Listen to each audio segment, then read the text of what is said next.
ഇവനാണ് ലൂസി. ലൂസിയുടെ back legs movement നോക്കിക്കോണേ. വാ ലൂസി ഇങ്ങനെ വാ, ലൂസി കം. ലൂസി ഓടുമ്പോഴത്തേക്കും അതിന് മൂവ്മെൻറ്റ് ഭയങ്കര കുറവാണ്. ഇറ്റ്സ് ബിക്കോസ് അവന് എക്സസൈസ് ഇല്ലാത്തതിൻ്റെതാണ്. അവൻ കുറേ നാൾ ഓടാൻ പഠിച്ചു കഴിഞ്ഞ് കഴിഞ്ഞാൽ ഇറ്റ് വിൽ ബി ഓക്കെ. അപ്പോൾ ഇങ്ങനെ നിങ്ങൾ ലാബ്ഡോറിനൊക്കെയാണ് കൂടുതലും ബിഗ് കണ്ടോ, രണ്ട് കാര്യം ഒരുമിച്ച് അവൻ മുയൽ ചാടുമ്പോഴാണ് ചാടുന്നത്. അത് അവസാനം ഹിപ്പിന് പ്രശ്നം ഉണ്ടാവാൻ ചാൻസ് ഉണ്ട്, ഓവർ വെയ്റ്റും കൂടെ ആവുകയാണെന്നുണ്ടെങ്കിൽ. അപ്പോൾ please bring these kind of dogs here in a free range facility to provide them workouts. അങ്ങനെ നമുക്കിത് മാറ്റാൻ പറ്റത്തുള്ളൂ. കണ്ടോ ബാക്ക് അവന് ഭയങ്കര സ്ലിം ആയിട്ടിരിക്കുകയാണ്, കണ്ടോ ചെറുതായിട്ടിരിക്കുകയാണ്. ഫ്രണ്ടിലത്തെ പ്രൊപ്പോർഷനേക്കാളും ബാക്കിൽ ചെറുതാണ്. ഓക്കെ, ഓടുമ്പോഴത്തേക്കും റാബിറ്റ് ഓടും പോലെയാണ് ഓടുന്നത്. ഓക്കെ, ഞാൻ പറഞ്ഞു വന്നതെന്ന് വെച്ച് കഴിഞ്ഞാൽ there are 2 kinds of boarding facility. One is free range and other is caging. അപ്പോൾ കേജിങ് പലർക്കും ഇഷ്ടമുള്ള കാര്യമല്ല. പക്ഷേ സോഷ്യൽ അല്ലാത്ത ഡോഗ്സിനെ കേജ് ചെയ്യാനേ പറ്റത്തുള്ളൂ, നമുക്ക് ഫ്രീ റേഞ്ച് ചെയ്യാൻ പറ്റത്തില്ല. പിന്നെ ഫ്രീ റേഞ്ച് ചെയ്ത് ഇതുപോലെ ഓടി കളിച്ച് വേറെ ഡോഗ്സുമായിട്ടൊക്കെ കളിച്ച് കാലിലൊക്കെ എന്തെങ്കിലും മുള്ളോ ഒക്കെ കൊണ്ട് കല്ലൊക്കെ കൊണ്ട് വേദനിക്കും. പിന്നെ ഇവിടെ കടന്ന് 3-4 ദിവസം ഭയങ്കര കളിയായിരിക്കും. ആ കളിയൊക്കെ കഴിയുമ്പോഴത്തേക്കും ഇവർ വീട്ടിൽ ചെന്നിട്ട് ഭയങ്കര തളർന്ന് കിടന്ന് ഉറങ്ങുമായിരിക്കും. അപ്പോൾ അതൊക്കെ നമ്മളിവിടുത്തെ പ്രശ്നമല്ല, അതവ എൻജോയ് ചെയ്തതിൻ്റെയാണ്.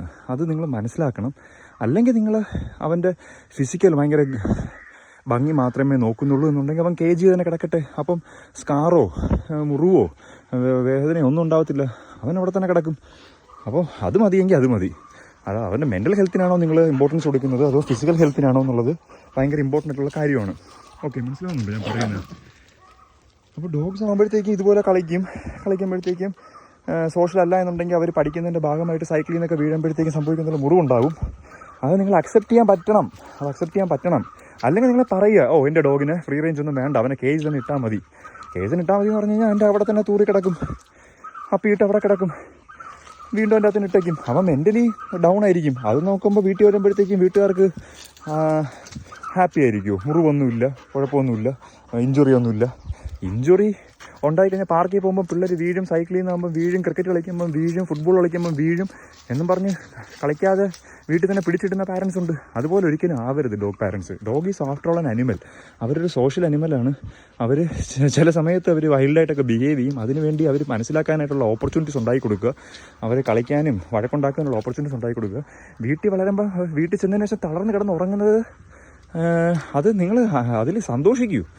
അവൻ അത്രയും മാത്രം ഇവിടെ എക്സസൈസ് ചെയ്ത് വർക്കൗട്ട് ചെയ്ത് തളർന്ന് വരട്ടെ, വെയിറ്റ് ലോസ് ഉണ്ടാവട്ടെ.